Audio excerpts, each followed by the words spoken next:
A mile below the surface of the Red Sea lies something that, by all measures, shouldn't exist. A phenomenon so strange, it's rewriting what we know about the origins of life on Earth, and perhaps even outside it.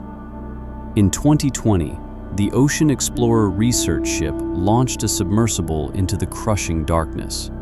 After 8 long hours of scouring the abyssal plain, they had found nothing, just a lifeless desert in perpetual night. But moments before they gave up and returned to the surface, the headlights caught something in the distance. A murky shape, about 20 meters wide. It looked like a dark mirror lying flat on the seabed. As they got closer, they realized what they were seeing should have been impossible. The surface wasn't glass, or rock, or sand. It was water. How could that be? They were already a mile underwater.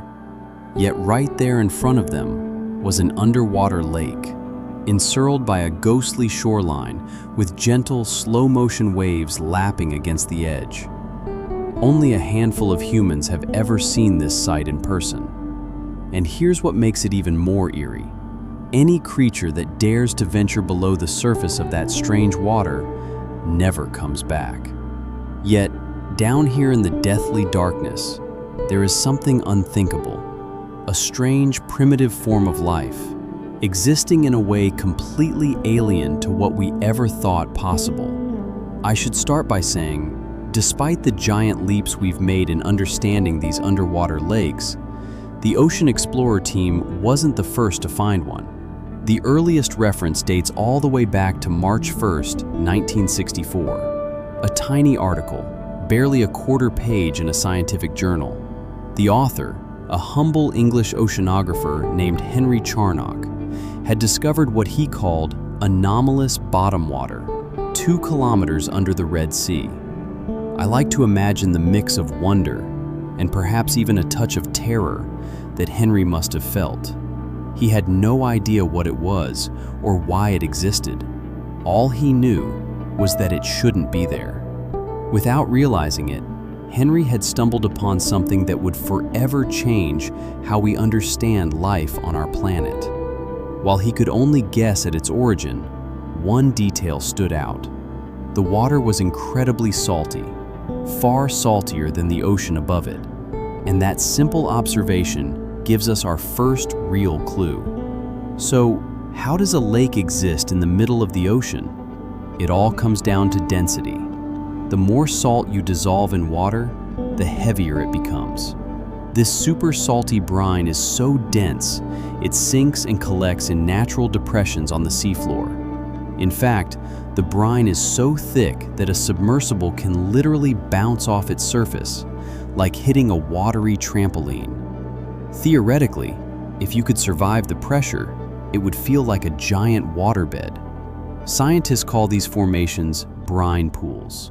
They can stretch for kilometers, forming lakes, rivers, and even underwater waterfalls. Some reach hundreds of meters deep.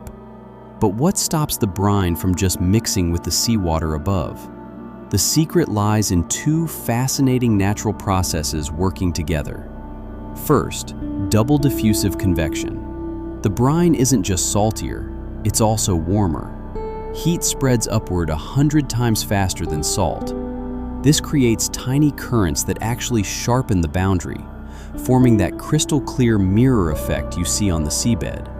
But even with that sharp line, the lake should slowly disappear over time as salt leaks upward. That's where the second process comes in. These pools aren't static.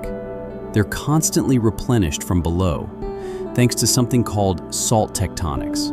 Millions of years ago, these seas were cut off from the ocean, evaporated, and left behind thick layers of salt.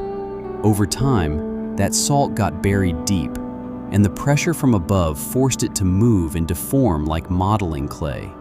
Seawater seeps down through cracks, mixes with the ancient salt, and warm, ultra-concentrated brine gets squeezed back up to the seafloor.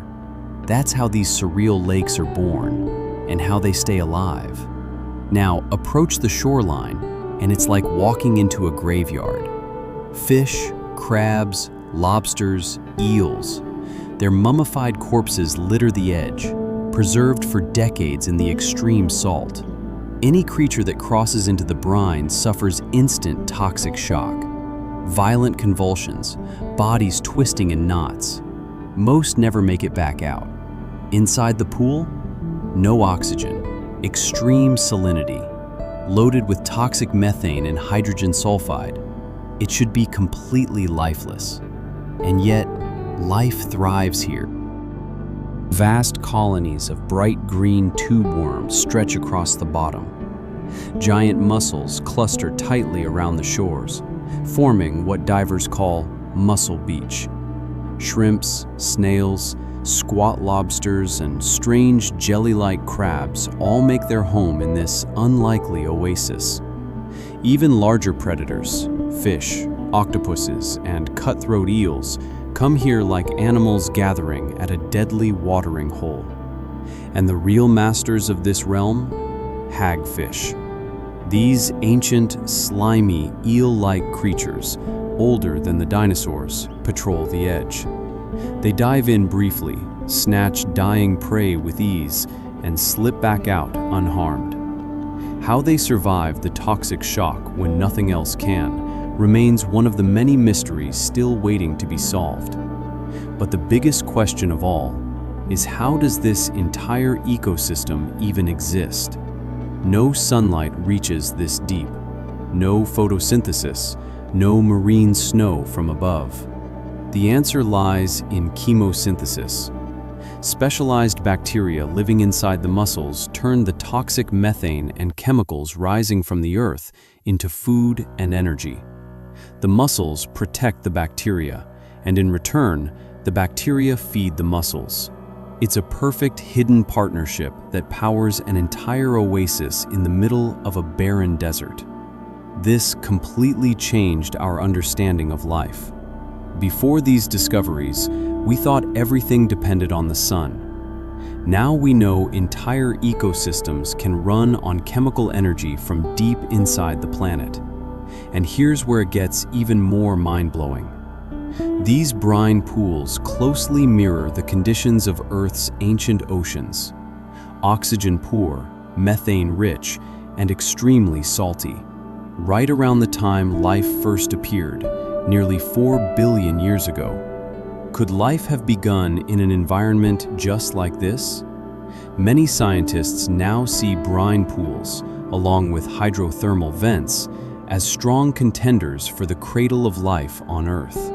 And it doesn't stop here. Moons like Europa and Enceladus hide vast subsurface oceans that may be salty and chemically active, perfect for similar hidden oases beneath their icy crusts. Who knows what we might find when we finally explore them? As we continue to unravel the secrets of these surreal underwater worlds, the potential for incredible discoveries only grows. What other wonders are still lurking in the abyss, just waiting to be found? Thanks for diving with me today on Beneath the Abyss.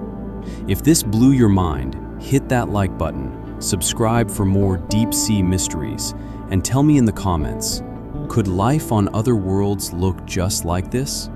I'll see you in the depths.